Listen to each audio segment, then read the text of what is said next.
इस वीडियो में हम जानेंगे कि वेरिएबल बेस्ड अर्थमेटिक क्वेश्चंस कैसे सॉल्व किए जाते हैं।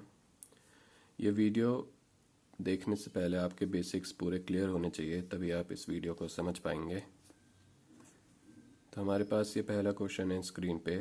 तो वेरिएबल बेस्ड क्वेश्चन सॉल्व करने के लिए अप्रोच होनी चाहिए कि पहले हमें सिर्फ स्टेटमेंट ऐसी देखनी है जिसमें नंबर्स हैं और वेरिएबल वाली स्टेटमेंट्स को हमें इग्नोर मारना है, जैसे कि ये वाली इग्नोर। तो ये वाला डेटा पे हम ध्यान देंगे। जैसे कि इसने डेटा दिया है कि p plus q plus r, इनका एवरेज है 30, यानी इनका सम हो जाएगा 90। आगे हमें दे रखा है average of P Q R S, यानी कि इनका सम हो जाएगा 4 इंटू 28, दैट इज़ 112।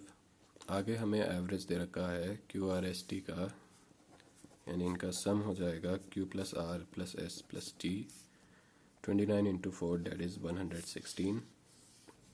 अब इन दो इक्वेशंस को हम अगर सॉल्व करें तो हमें मिलता है इसकी वैल्यू 22। हमें फाइंड आउट क्या करना है, पी की as after 12 years.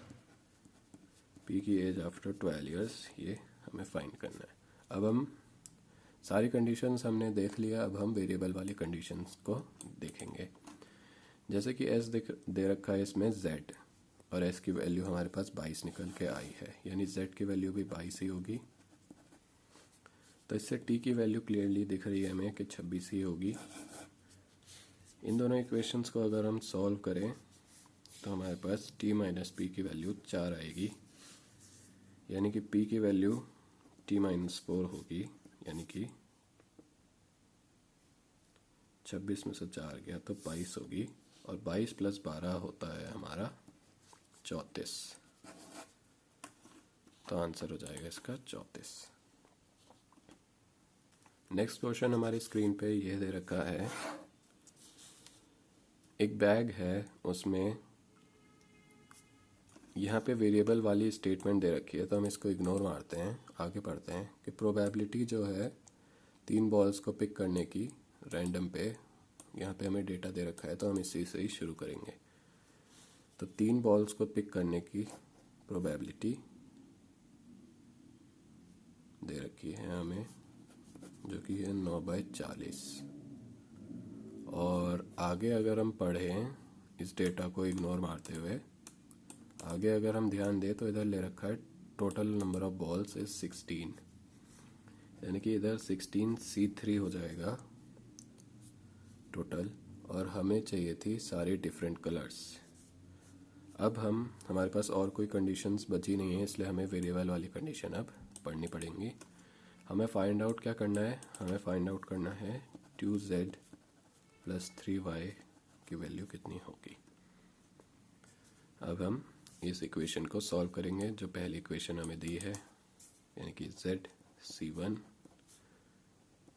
2y c1 and y c1। तो इसको सॉल्व करते ही हमें मिलेगा z into 2y into y 16 into 15 into 14 divided by 6 equals to 9/40। ये 6 यहाँ पे जाके इसे काटेगा, और इसको हम ऐसे भी लिख सकते हैं, यहाँ पे लिख देते हैं 4 10 जा, 4 4 जा, 3 5 जा, 3 2 जा, 5 2 जा, और ये 4 से 4 कट जाएगा, 2 7। तो हमारे पास ZY² की वैल्यू 63 आ रही है।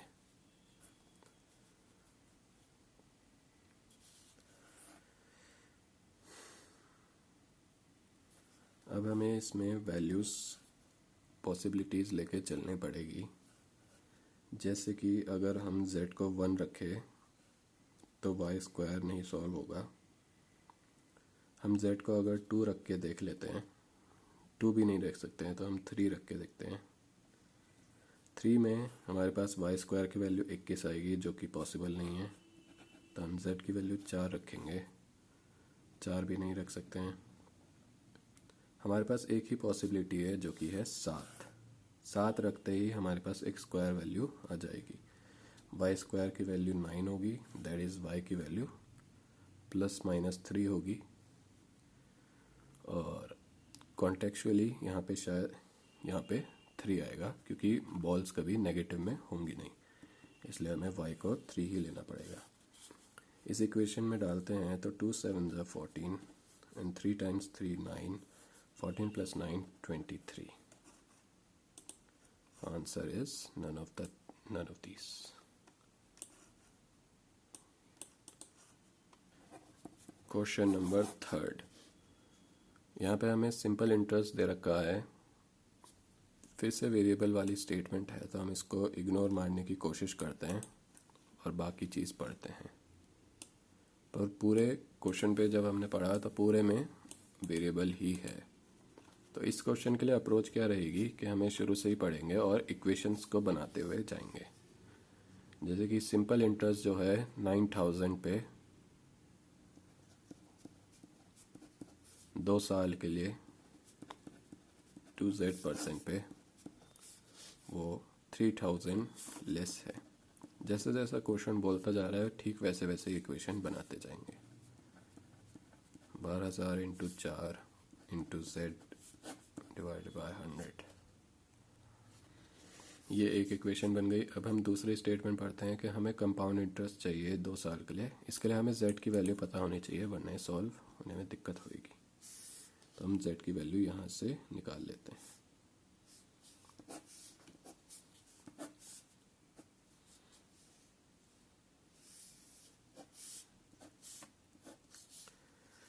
नाइन 4 ज़ा 36, 12 4 ज़ा 48 -300। 12z = 300। z की वैल्यू आ गई 25। z की वैल्यू 25 आई तो अब हम इसमें डाल सकते हैं। 25 में से 5 गया 20, 20% 2 साल के लिए इंटरेस्ट देगा 44%। और हमें 30,000 का चाहिए 30,000, तो इसका आंसर आएगा 13,200।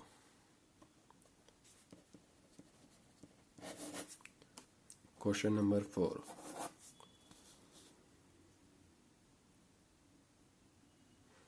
इस क्वेश्चन में हमें सेकंड इक्वेशन से वेरिएबल देना शुरू हुए हैं। हम फर्स्ट इक्वेशन में कोई वेरिएबल नहीं है, तो हम इसे से ही शुरू करेंगे और इक्वेशन बनाएंगे। 120/u + v 2r < 90/u - v। उसे इसको काट देंगे तो 1 = 45/u - v -60/u + v। इसमें से हम 15 कॉमन ले लेते हैं, तो 3/u - v -4/u + v।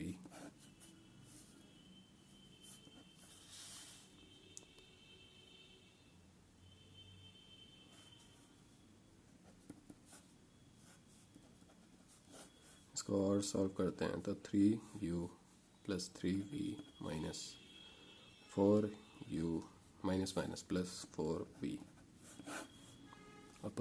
u - v u + v। अब इसके आगे से सॉल्व करा जा सकता है। -u + 7v u - v u + v। अब हमें दूसरी इक्वेशन पढ़नी पड़ेगी, क्योंकि इसके आगे सॉल्व नहीं हो पाएगा। स्पीड ऑफ स्ट्रीम v की वैल्यू z है और u की वैल्यू z + 9 है,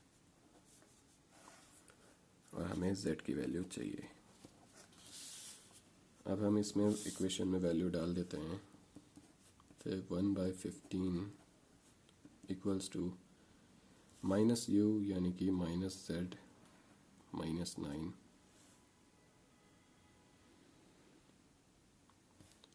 + 7z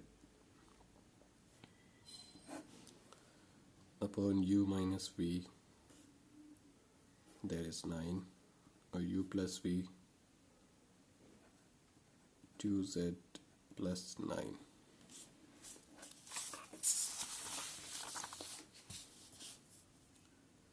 इसको और सॉल्व करेंगे तो 3 5 ज़ा 15, 3 3 ज़ा 9, that is 3/5 equals to 7z में से z किया तो 6z minus 9 divide by 2z plus 9, 3 से इसको काटेंगे तो 2z प्लस 9 इक्वल्स टू, इसको डायरेक्ट भी सॉल्व किया जा सकता है। यहाँ पर टोटल डिफरेंस है -3, मतलब 3 और 9 यानी 12 का डिफरेंस है, और यहाँ पे टोटल डिफरेंस है 4 का। 4 की वैल्यू 12 के बराबर है यानी 1 की वैल्यू 3 के बराबर है। तो 3 5 15, 15 में से 9 गया 6, और 6 को 2 से काटोगे तो z की वैल्यू आएगी 3। इसे ऊपर कंफर्म कर सकते हैं कि सही है कि नहीं। 3 इधर आया, 3 + 3 6 हुआ, और 6 को 2 ने काटा तो z की वैल्यू 3 ही आएगी। इसका आंसर 3 ही होगा। क्वेश्चन 5, ये लास्ट क्वेश्चन करते हैं। इसमें x की पावर 9/4 डिवाइडेड बाय 9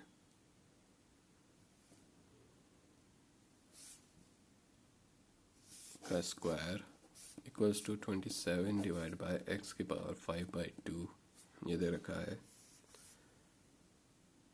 हम इसमें स्क्वायर करेंगे तो x 9 × 2 डिवाइडेड बाय 4, और यहाँ पे 9 9 × 81 equals to 27 divide by x की पावर 5/2। इसको और सॉल्व करेंगे तो यहाँ पे 2 से 2 कट जाएगा तो ये 9/2 आ जाएगा, और यहाँ पे x 5/2 इससे इंटू होगा।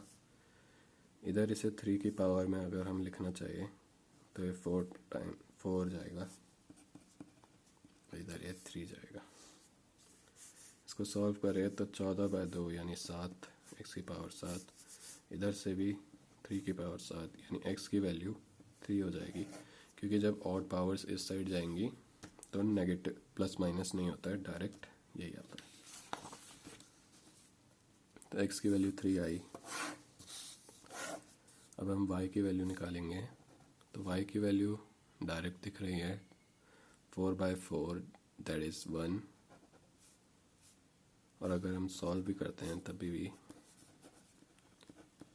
ऐसे सॉल्व होएगा।